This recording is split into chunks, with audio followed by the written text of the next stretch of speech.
Hello दोस्तों, नमस्कार। आपके अपने YouTube channel ocean classes Ayodhya में बहुत बहुत स्वागत है। आज हम लोग हिंदी पढ़ेंगे और हिंदी के अंतर्गत वर्णमाला स्टार्ट करेंगे। पहला टॉपिक है वर्णमाला।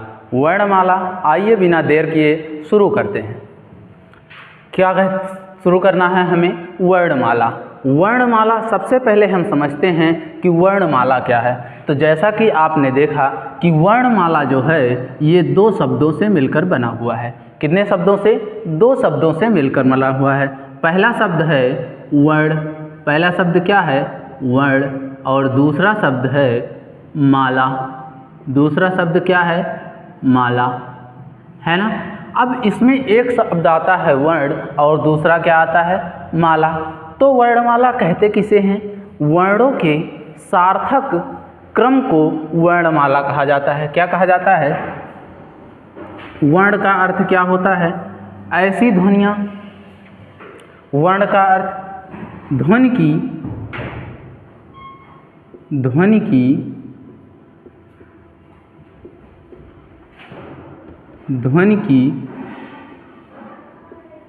सबसे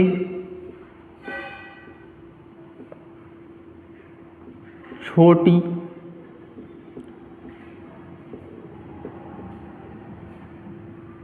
लिखित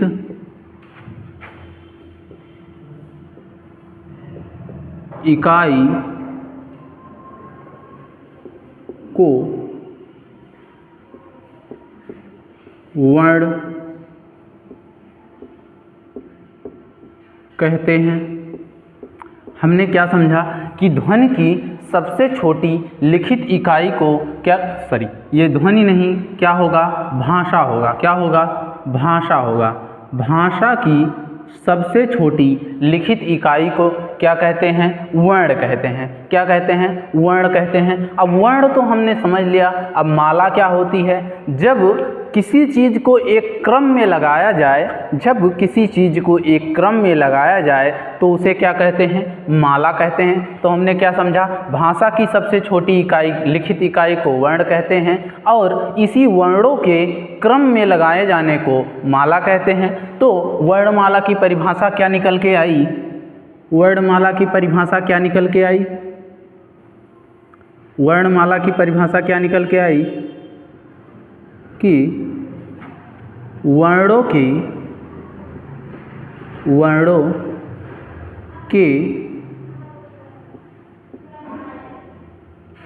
सार्थक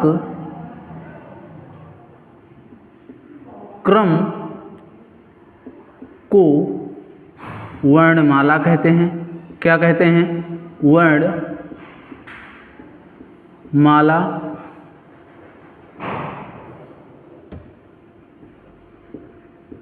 कहते हैं।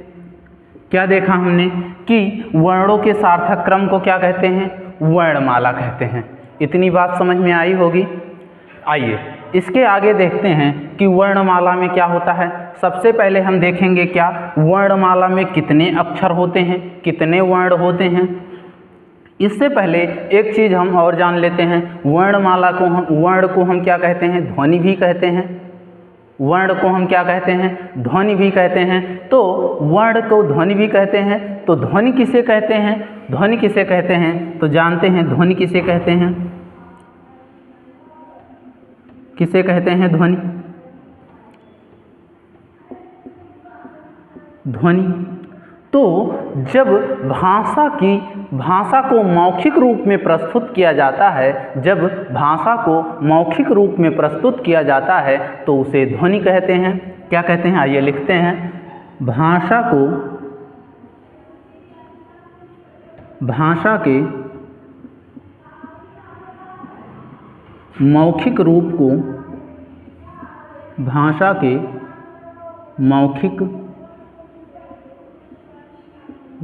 को ध्वनि कहते हैं। क्या कहते हैं? ध्वनि कहते हैं। अब अगर आपसे प्रश्न पूछा जाए कि भाषा की सबसे छोटी मौखिक इकाई क्या है, तो आप क्या बताएंगे? ध्वनि है। क्या है? ध्वनि है। भाषा की सबसे छोटी मौखिक इकाई क्या है, तो आप क्या बताएंगे, ध्वनि है। तो इसको भी लिखते हैं, भाषा की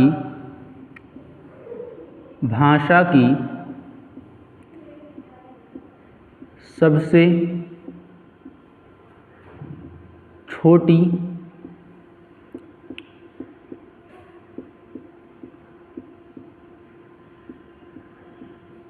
मौखिक इकाई है ध्वनि। क्या है, भाषा की सबसे छोटी मौखिक इकाई है ध्वनि। तो हमने वर्ण और ध्वनि को अच्छे तरीके से समझ लिया। अब हम देखते हैं, क्या देखेंगे कि वर्णमाला में कुल कितने वर्ण होते हैं या कितनी ध्वनियाँ होती हैं।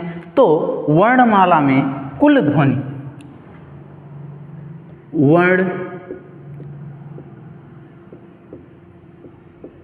वर्णमाला में कुल वर्णों की संख्या, क्या देखना है हमें, वर्णमाला में कुल वर्णों की संख्या। तो हम जानते हैं कि वर्णमाला में कुल वर्णों की संख्या 52 होती है। कितनी होती है, 52 होती है। कितनी होती है, 52 होती है। कितनी होती है, 52 होती है। आइए देखते हैं कि वो कौन कौन से वर्ण हैं जो 52 होते हैं। तो सबसे पहले क्या होता है, 11 जो होते हैं, 11 स्वर होते हैं। क्या होते हैं, 11 स्वर होते हैं। और क्या होता है, 33 व्यंजन होते हैं। कितने व्यंजन होते हैं, 33 व्यंजन होते हैं। और क्या होते हैं, 2 अयोगवाह होते हैं। अयोगवाह क्या होते हैं, आगे जब हम स्वरों का वर्गीकरण पढ़ेंगे तो उसमें देखेंगे अयोगवाह क्या होते हैं। अंक और आहा जो होते हैं वो क्या होते हैं, अयोगवाह होते हैं। अंक को अनुस्वार और आहा को विसर्ग कहा जाता है। तो हम देखेंगे क्या 2 क्या होते हैं, अयोगवाह होते हैं।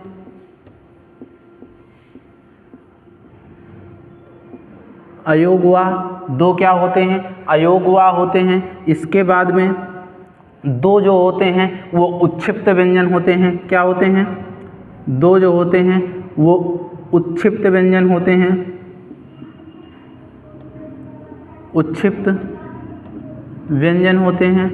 2 क्या होते हैं, उच्छिप्त व्यंजन होते हैं। अब हम देखेंगे इसके आगे 4 जो होते हैं वो संयुक्त व्यंजन होते हैं। 4 क्या होते हैं, संयुक्त व्यंजन होते हैं। क्या होते हैं, संयुक्त व्यंजन होते हैं। क्या होते हैं, संयुक्त व्यंजन होते हैं। 4 जो होते हैं। तो हमने देखा कि 11, 33, 2 और 4 इन सब को जोड़ेंगे तो 52 आ जाएगा। कितना आ जाएगा, 52 आ जाएगा। तो मैं उम्मीद करता हूँ कि इतना स्पष्ट हो गया होगा कि स्वर में कितने और कौन कौन से वर्ण मिलकर 52 अक्षर बनाते हैं। क्या बनाते हैं, 52 अक्षर बनाते हैं। अब हम देखेंगे वर्णमाला का वर्गीकरण। क्या देखेंगे, वर्णमाला का वर्गीकरण। तो वर्णमाला में आप लोग पहले से ही कुछ जानते होंगे, जो लोग पढ़े होंगे, कि वर्णमाला का वर्गीकरण 2 तरह से किया जाता है। कितनी तरह से किया जाता है, वर्णमाला का वर्गीकरण 2 तरह से किया जाता है। कौन कौन सा, पहला नंबर होगा स्वर और दूसरा क्या होगा, व्यंजन। क्या होगा, पहला होगा स्वर और दूसरा होगा व्यंजन। अब स्वर क्या होते हैं और व्यंजन क्या होते हैं, आइए देखते हैं कि स्वर जो होते हैं, पहले समझ लेते हैं फिर लिखते हैं। स्वर क्या होते हैं, स्वर जो होते हैं ऐसी ध्वनियाँ जिनका उच्चारण हम स्वतंत्र रूप से कर सकें वो क्या कहलाते हैं, स्वर कहलाते हैं। क्या कहेंगे, फिर से रिवाइज करते हैं। ऐसी ध्वनियाँ जिनका उच्चारण हम स्वतंत्र रूप से कर सकें वो क्या कहलाते हैं, स्वर कहलाते हैं। क्या कहलाते हैं, स्वर कहलाते हैं। और दूसरा वर्गीकरण हमने क्या कहा था, व्यंजन। तो तो व्यंजन क्या होते हैं? ऐसे वर्ण या ध्वनियाँ जिनका उच्चारण हम स्वर की सहायता से करें, या दूसरे शब्दों में कहें कि जिनका उच्चारण हम स्वतंत्र रूप से ना कर सकें, वो क्या कहलाते हैं? व्यंजन कहलाते हैं। हट जाते हैं, इसका स्क्रीनशॉट या नोट कर लीजिए आप लोग। चलिए, आपने स्क्रीनशॉट ले लिया होगा। अब इसको मिटाते हैं और आगे देखते हैं स्वरों का वर्गीकरण। क्या देखते हैं? वर्णमाला का वर्गीकरण। क्या देखेंगे? वर्णमाला का वर्गीकरण।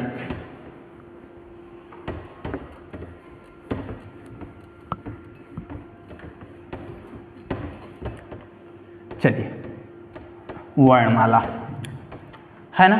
अब वर्णमाला का वर्गीकरण हम दो तरह से करेंगे। कितनी तरह से करेंगे? दो तरह से करेंगे।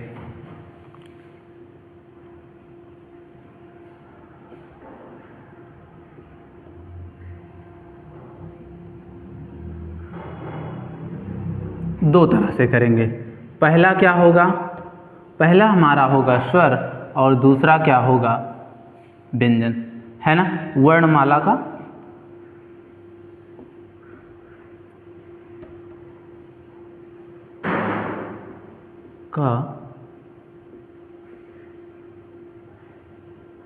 वर्गीकरण, है ना। अब देखो, पहला क्या होगा? स्वर। क्या होगा? स्वर। और दूसरा क्या होगा? व्यंजन। क्या होगा? व्यंजन, है ना। और ये क्या होगा? स्वर होगा, है ना। अब मैंने क्या बताया कि व्यंजन जो होते हैं वो 33 होते हैं। इसमें भी दो उच्छिप्त व्यंजन, 33 के अलावा दो उच्छिप्त व्यंजन और 4 जो होते हैं वो संयुक्त व्यंजन होते हैं। क्या होते हैं? संयुक्त व्यंजन होते हैं। खैर, जब व्यंजन की बात करेंगे तो उसमें हम लोग डिटेल से पढ़ेंगे। अभी हम किसकी बात करते हैं? स्वरों की बात करते हैं। किसकी बात करते हैं? स्वरों की बात करते हैं। तो सबसे पहले हम क्या लिखेंगे? स्वर की परिभाषा। क्या लिखेंगे? स्वर की परिभाषा।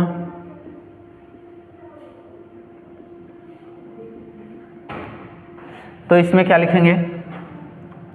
ऐसी ध्वनि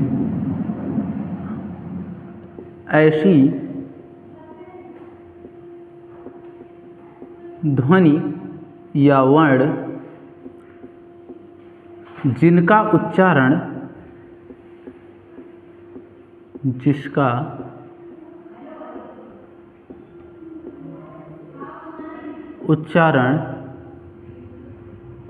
हम स्वतंत्र रूप से कर सकें, क्या कहलाते हैं? स्वर कहलाते हैं। क्या कहलाते हैं? स्वर।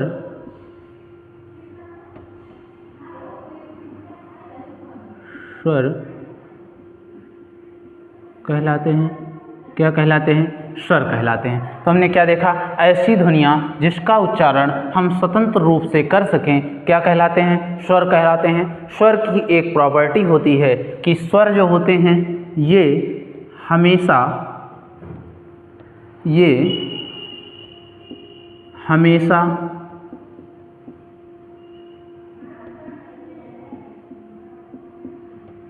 व्यंजन के बाद आते हैं। कब आते हैं? व्यंजन के बाद आते हैं। क्या आते हैं? व्यंजन के बाद आते हैं। मतलब स्वर का एक गुण होता है कि ये हमेशा व्यंजन के बाद आते हैं और उसको पूरा करते हैं। ठीक है, इतनी बात समझ में आई। अब हम देखेंगे स्वरों की संख्या। क्या देखेंगे? स्वरों की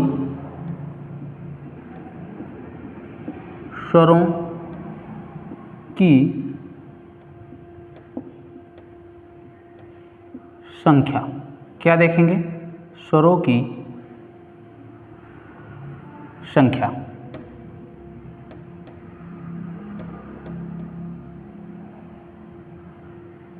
स्वरों की संख्या। अब हम देखेंगे, अगर आपसे प्रश्न पूछा जाए कि स्वरों की संख्या, स्वरों की कुल संख्या कितनी होती है, तो आपको जवाब देना है कि स्वरों की कुल संख्या 13 होती है। कितनी होती है? कुल संख्या कितनी होती है? तो आपको क्या जवाब देना है? 13।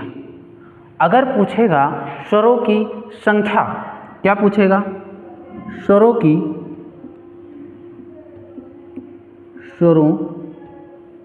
की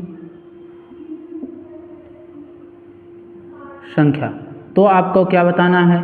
11। अच्छा, ये दो कौन से ऐसे स्वर हैं जिनको हम नहीं गिनते हैं? तो अयोगवाह जो होते हैं, क्या होते हैं? अयोगवाह मतलब अंग और आहा जो होते हैं, इनको हम नहीं गिनते हैं। तब ये क्या हो जाती है? 11 हो जाती है।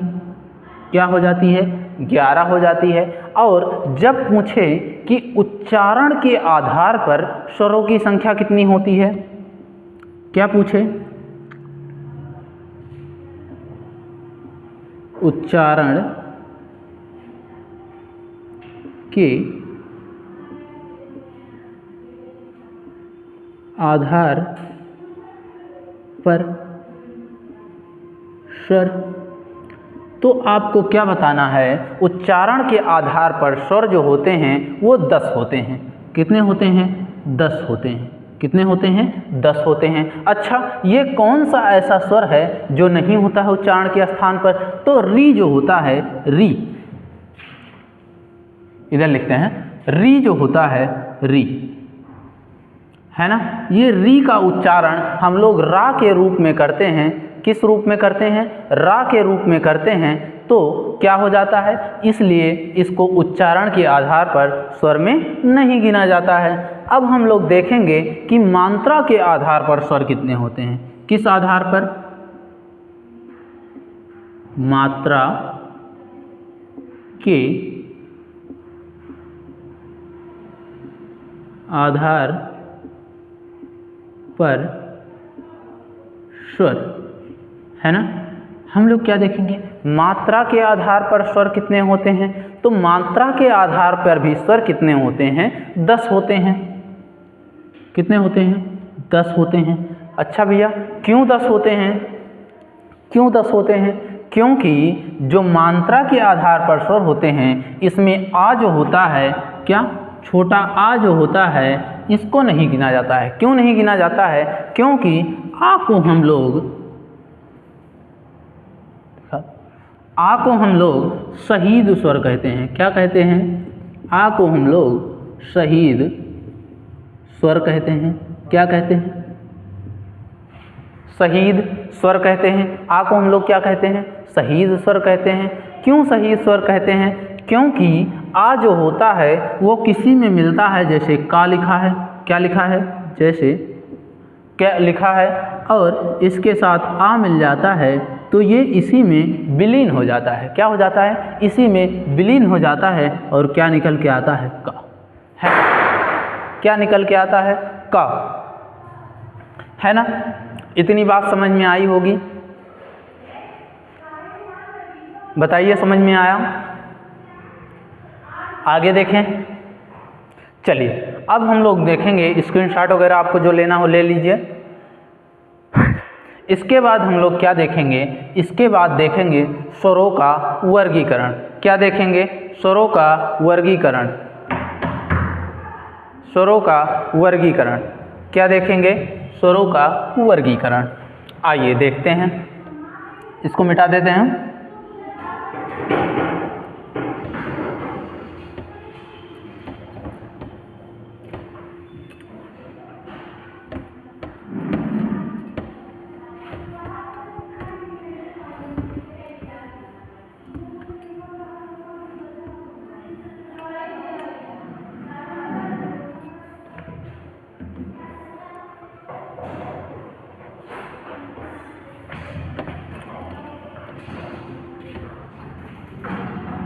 हाँ, हेडिंग बनाइएगा, स्वरों का वर्गीकरण।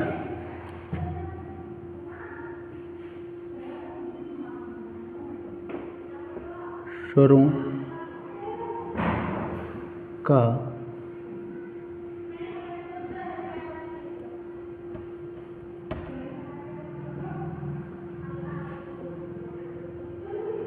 वर्गीकरण।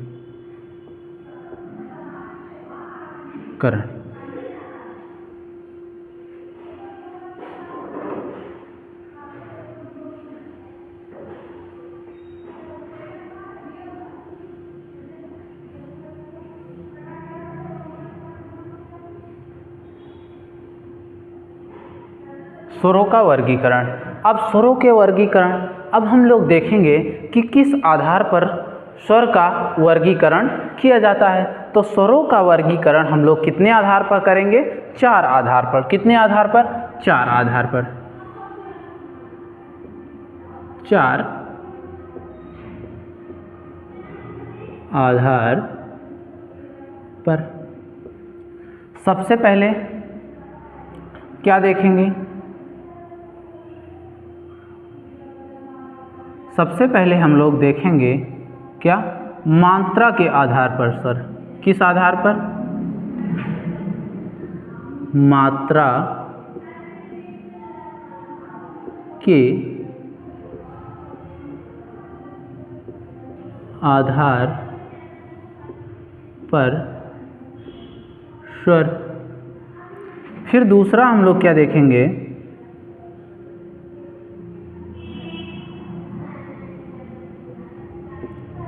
मुख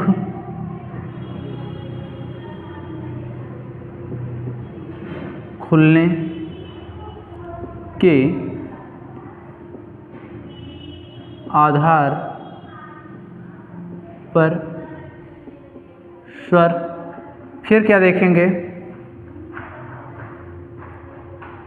जिह्वा के आधार पर स्वर। जिह्वा के आधार पर स्वर। फिर आगे देखेंगे हम चौथा,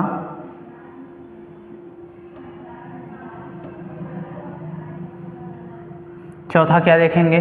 जातीय आधार पर स्वर। किस आधार पर? जातीय आधार पर स्वर, है ना। कितने आधारों पर हम देखा? 4 आधार पर स्वरों का वर्गीकरण किया।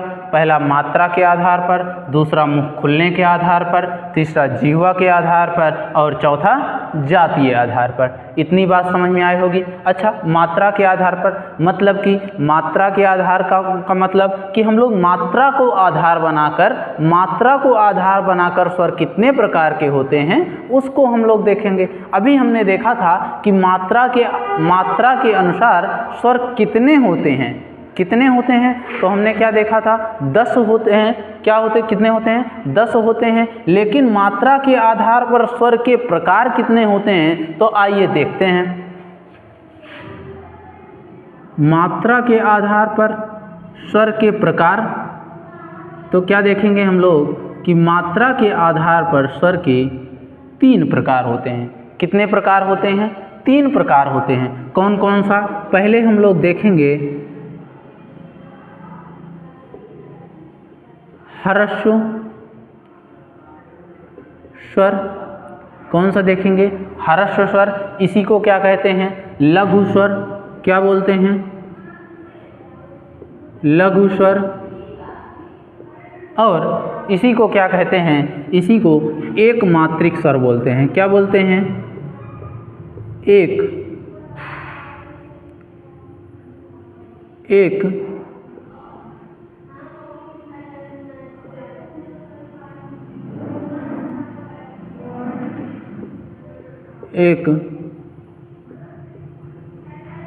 मात्रिक स्वर। क्या बोलेंगे? एक मात्रिक स्वर। ह्रस्व स्वर बोलेंगे या लघु स्वर बोलेंगे या एक मात्रिक स्वर बोलेंगे। अब अगला कौन सा होगा? दीर्घ स्वर होगा। कौन सा होगा? दीर्घ स्वर होगा। दीर्घ स्वर। कौन सा होगा? दीर्घ स्वर होगा। अब देखो दीर्घ स्वर क्या होते हैं, अभी बताते हैं दीर्घ स्वर क्या होते हैं। इसको और क्या कहते हैं? द्विमात्रिक स्वर बोला जाता है। क्या बोला जाता है?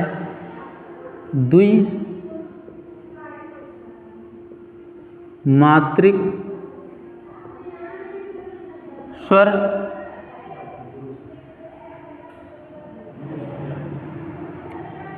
देखा दो है ना, द्विमात्रिक स्वर बोला जाता है।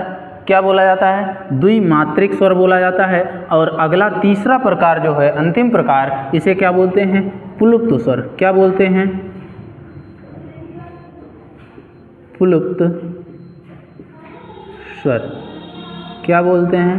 पुलुप्त स्वर। अच्छा, हमने देखा ह्रस्व स्वर, दीर्घ स्वर या द्विमात्रिक स्वर या पुलुप्त स्वर।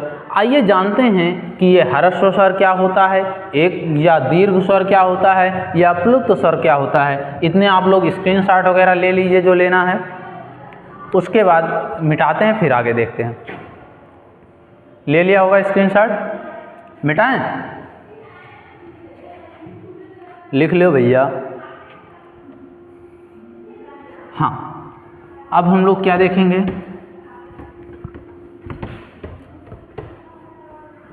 सबसे पहले क्या देखेंगे? ह्रस्व स्वर। क्या देखेंगे? पहला नंबर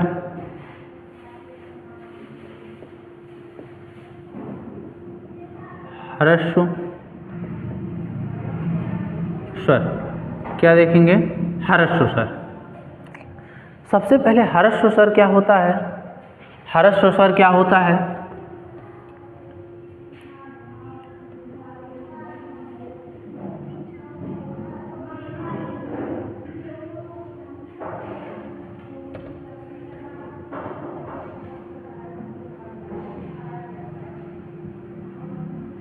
ह्रस्व स्वर क्या होता है?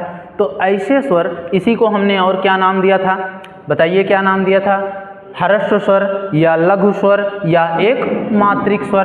तो हम लोग किसका वर्गीकरण कर रहे हैं? मात्रा के आधार पर स्वरों का वर्गीकरण कर रहे हैं। तो इसकी परिभाषा क्या होगी? ऐसे स्वर जिनके उच्चारण में केवल एक मात्रा का समय लगे उसे क्या कहेंगे? ह्रस्व स्वर कहेंगे। क्या कहेंगे? ह्रस्व स्वर कहेंगे।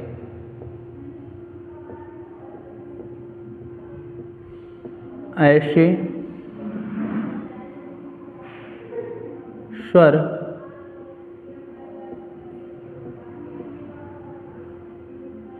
जिसके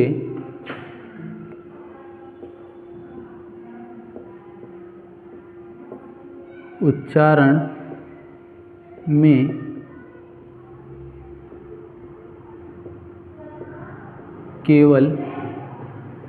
केवल एक मात्रा का समय लगे, है ना। ऐसे स्वर जिनके उच्चारण में केवल एक मात्रा का समय लगे, ये सब क्या होंगे? एक मात्रिक स्वर या फिर लघु स्वर या ह्रस्व स्वर होंगे। तो कौन कौन से ये स्वर होते हैं? कौन कौन से स्वर होते हैं? तो हम लोग क्या कहेंगे? आ, ई, उ और री जो होते हैं, ये क्या होते हैं? एक मात्रिक स्वर होते हैं। क्या होते हैं? एक मात्रिक स्वर होते हैं या ह्रस्व स्वर होते हैं, या इसी को क्या कहेंगे? लघु स्वर कहेंगे।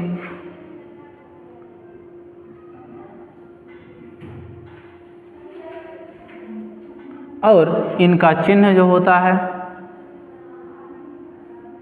इनका चिन्ह जो होता है, चिन्ह जो होता है वो क्या होता है? ये होता है। क्या होता है? ये होता है, सिंगल डंडी होती है। यही जो है इनका चिन्ह होता है। मतलब इनको प्रदर्शित कैसे करते हैं? तो सिंगल डंडी से करते हैं। अच्छा, क्या आप लोगों को ये समझ में आया कि ह्रस्व स्वर क्या होते हैं? ह्रस्व स्वर अच्छे से समझ में आया? चलिए आगे बढ़ते हैं। कौन सा देखते हैं? दूसरा हमने क्या देखा था? दीर्घ स्वर। क्या देखा था? क्या देखा था? दीर्घ स्वर। क्या देखा था? दीर्घ स्वर। अब दीर्घ स्वर की बात करते हैं तो इनकी परिभाषा, अच्छा दीर्घ स्वर का दूसरा नाम क्या लिखा था मैंने? द्विमात्रिक स्वर। क्या? द्विमात्रिक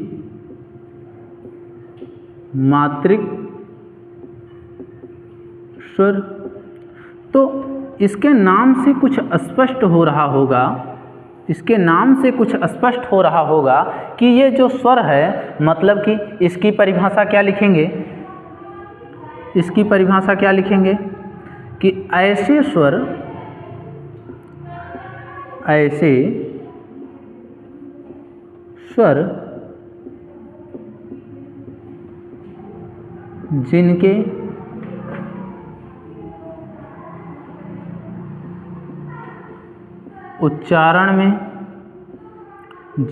उच्चारण में ह्रस्व स्वर का 2 गुना समय लगे। क्या लगे? ह्रस्व स्वर का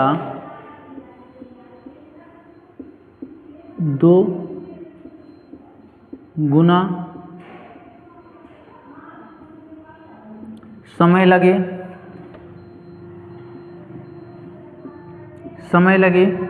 या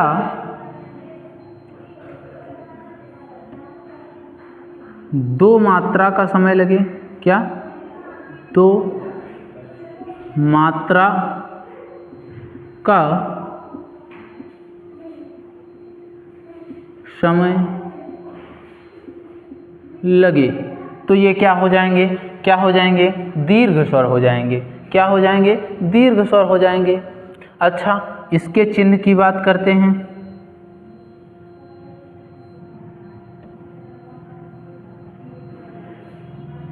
इसके चिन्ह की बात करते हैं।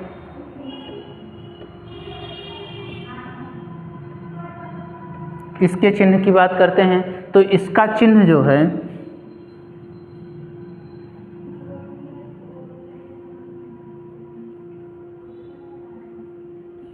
इसका चिन्ह जो होता है ऐसा होता है, ऐसा होता है, ये दीर्घ मात्रा का चिन्ह है।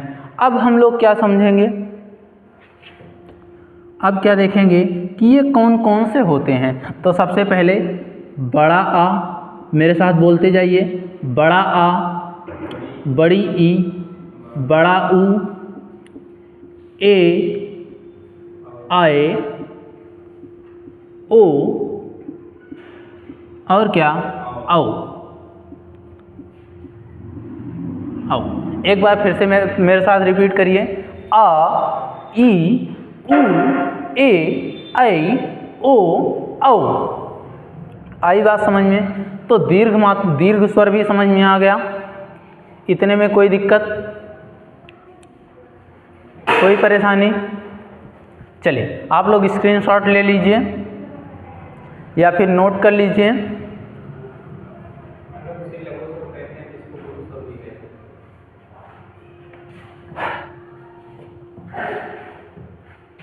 आई बात समझ में? चलिए इसको मिटा देते हैं और इस मात्रा के आधार पर स्वर का अगला प्रकार देखते हैं। इस मात्रा के आधार पर स्वर का अगला प्रकार देखते हैं। तो कौन सा स्वर होता है? प्लुप्त स्वर। क्या लिखाया था हमने कि प्लुप्त स्वर। तीसरा कौन सा होगा?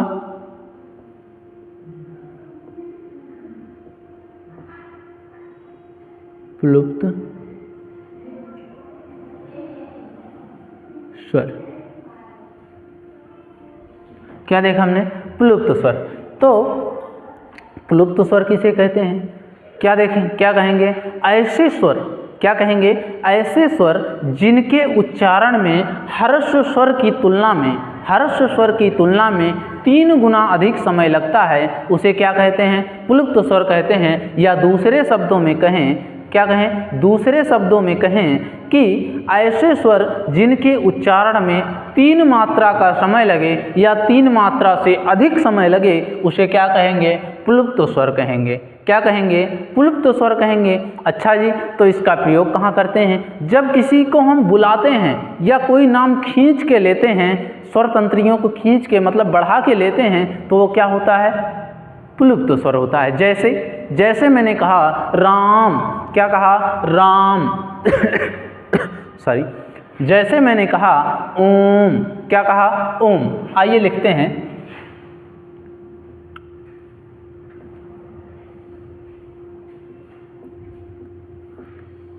ऐसे स्वर जिसके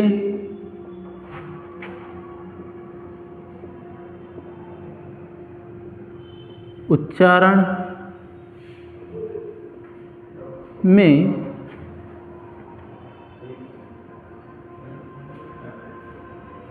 ह्रस्व स्वर की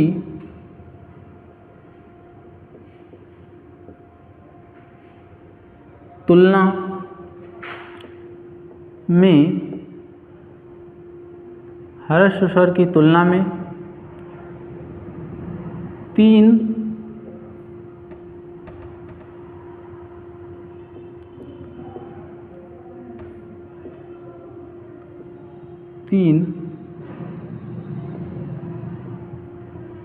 गुना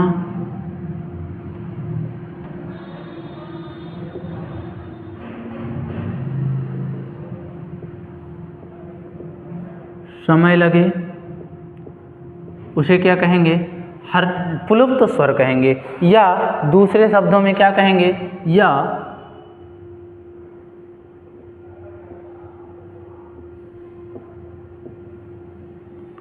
अथवा ऐसे स्वर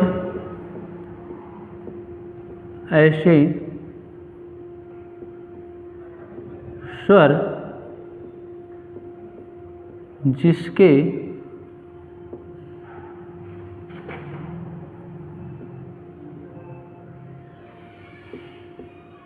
उच्चारण में 3 या अधिक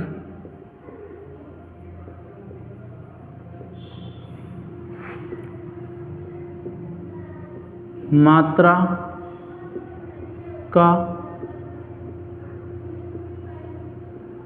समय लगे। जैसे इसे क्या कहेंगे? तो हमने क्या देखा?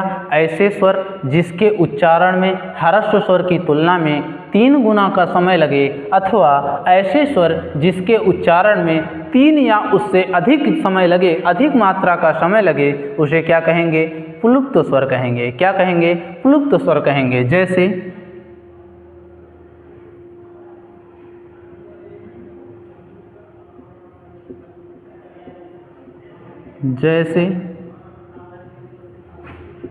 मैंने क्या बताया? राम, क्या कहा? सॉरी,